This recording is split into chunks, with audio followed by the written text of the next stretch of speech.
Fala galerinha do canal Bofinhos Futebol Clube.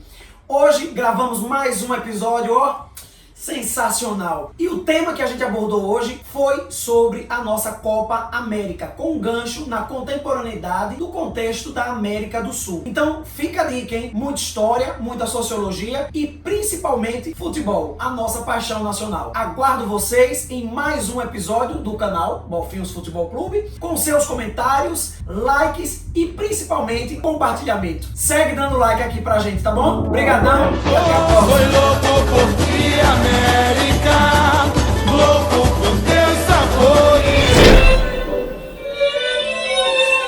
Olha essa cara.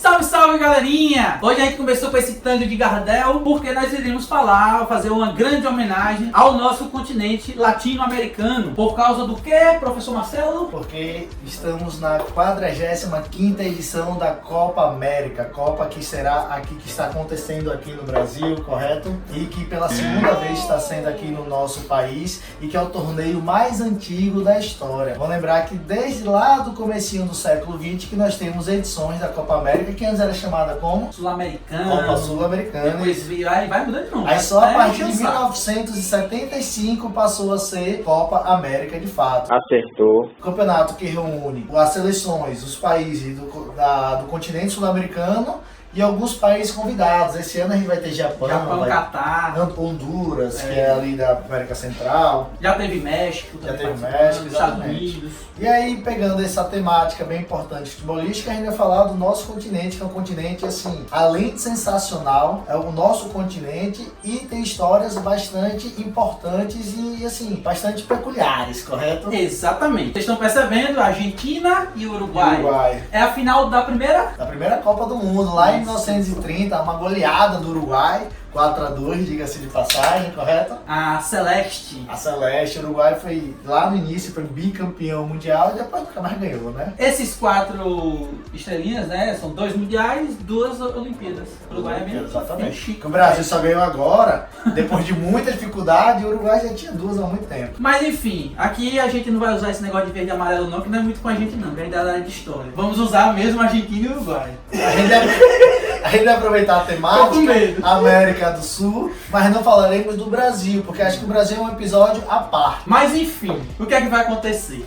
Pessoal, a Copa América, ela traz pra gente diversas reflexões, tanto na história, como também na construção da atual sociedade latino-americana. Vocês pegam, por exemplo, toda a trajetória da independência da América, que não é o nosso foco hoje principal, mas vocês pegam também as heranças dessa independência no que é hoje a estrutura política, social, econômica destes países latino-americanos. Você pega o continente latino-americano, tem destaque em diversas áreas.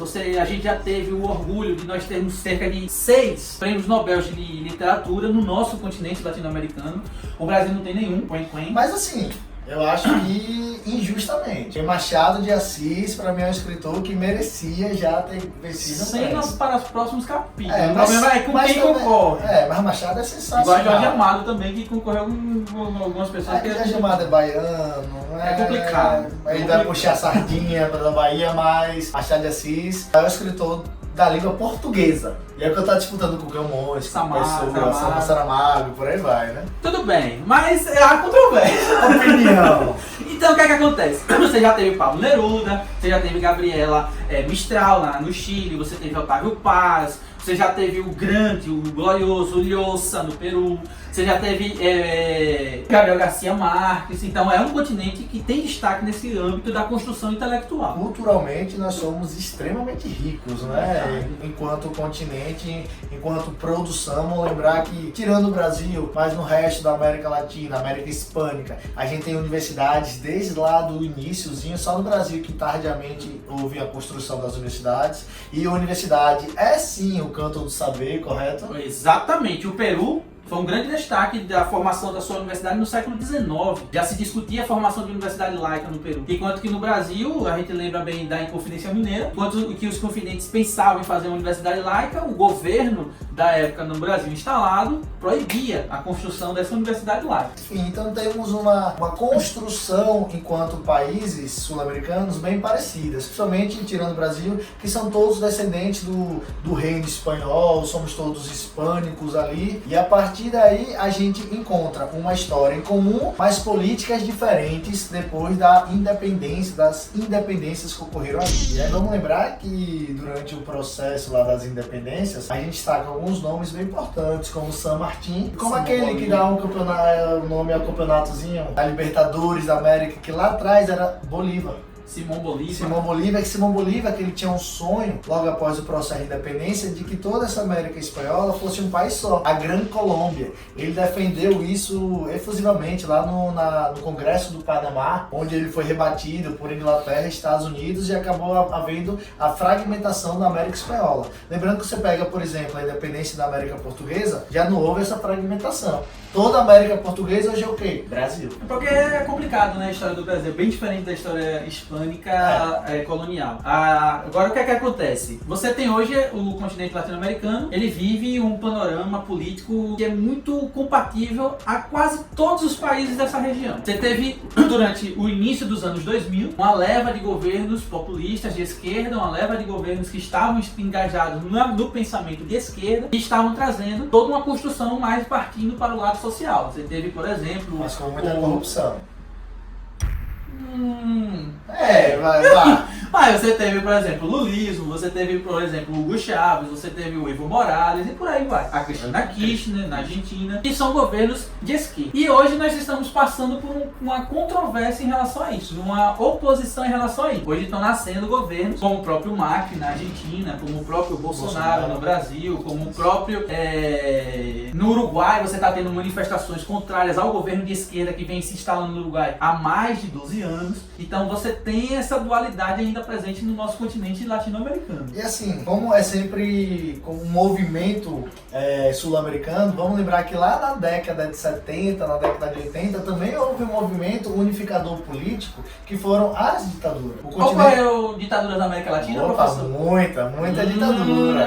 Teve ditadura, né? Teve no Uruguai, teve na Argentina, e no Brasil? Teve no Chile. No Brasil, entre 1964 e 1985, houve sim a ditadura militar. Saber disso. Só que, assim, e essas ditaduras que foram bem comuns no nosso continente, que foram até consequência da Revolução Cubana, e aí os Estados Unidos, com sua política da boa vizinhança, vai começar a intervir bastante nos países, ele acaba, vamos lembrar que as ditaduras militares têm envolvimento dos Estados Unidos, acabou de ficar comprovado em documentos recentes, correto? É o período em que nós temos a nossa Guerra Fria. Então, os Estados Unidos via dentro do continente americano uma possibilidade de uma expansão do modelo soviético. Então, por isso, os Estados Unidos financiou diversas ditaduras militares que aqui aconteceram. O futebol não ficou isolado a isso. Você pega a própria seleção brasileira de 70 foi utilizada como propaganda política pelo governo de Médici, na famosa campanha Brasil Ame ou Deixo. E pior assim, foi a maior seleção de todos os tempos, considerada a maior seleção da FIFA. Pra frente Brasil, do meu coração. E assim, essa seleção foi muito utilizada. Pelé foi um garoto propaganda do nosso regime militar. Roberto Carlos, o cantor, também. Roberto Carlos eu não gosto de falar muito Roberto Carlos, mas ele foi um opositor. Vai falar também que ele foi um garoto propaganda. Tá. Continuemos. Enfim, então o que é que acontece? Nós temos esse problema no nosso continente latino-americano. Hoje em dia, por exemplo, você pega um destaque do país que é o Uruguai. O Uruguai, eu achei impressionante a frase, eu trouxe aqui pra vocês que eu achei legal demais. É a frase de Daniel Astori, que é o ministro da Economia, o ministro das Finanças do Uruguai. Ele disse o seguinte: eu não acredito no que o Uruguai se tornou, mesmo eu fazendo parte do governo. Por que ele falou isso? Eu achei interessantíssimo. O Uruguai ele vem em uma levada de governos de esquerda, liderado pela Frente Popular lá no Uruguai, no qual o ápice dos governos de esquerda do Uruguai vai ser justamente o Mujica, que é um exemplo em termos de benefícios sociais, em termos de construção de uma sociedade voltada, de um Estado voltado às necessidades sociais. Enquanto pessoa, né? Porque ele foi, inclusive, presidente do país, mas sempre manteve não só uma umidade, mas o seu patrimônio nunca mudou, a sua profissão, que ele sempre foi... É o famoso o carinha do Fusquinha. O cara ficou do famoso pelo Fusquinha, ele continuava vendendo as plantinhas dele, gostava muito de flor, enfim, então ele é um cara que, diferentemente de outros regimes de esquerdas, ele acabou não enriquecendo.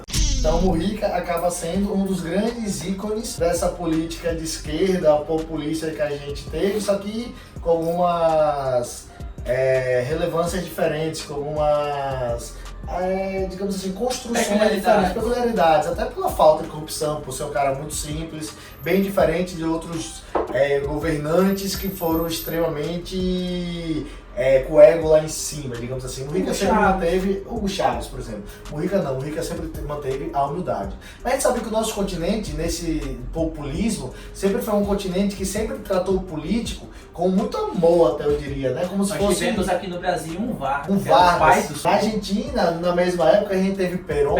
Não só Perón, como a esposa dele também, Evita, que ficou consagrada também no filme lá, Madonna. Como é? Madonna cantava? Não chores por mim, Argentina. Um clássico de todos os cinemas por aí. Então, a gente tem esses governantes extremamente populares, mas também temos regimes, que foram regimes de exceção, regimes ditatoriais, que esses regimes sempre vão utilizar o futebol como uma ludibriação. Vamos lembrar que lá atrás, aquele filósofo, sociólogo, bem importante, um tal de Carlos Marx, um alemão, né? Um tal de Karl Marx, ele falava que a religião é o ópio do povo. Aqui no nosso continente sul-americano, o futebol é o ópio do povo.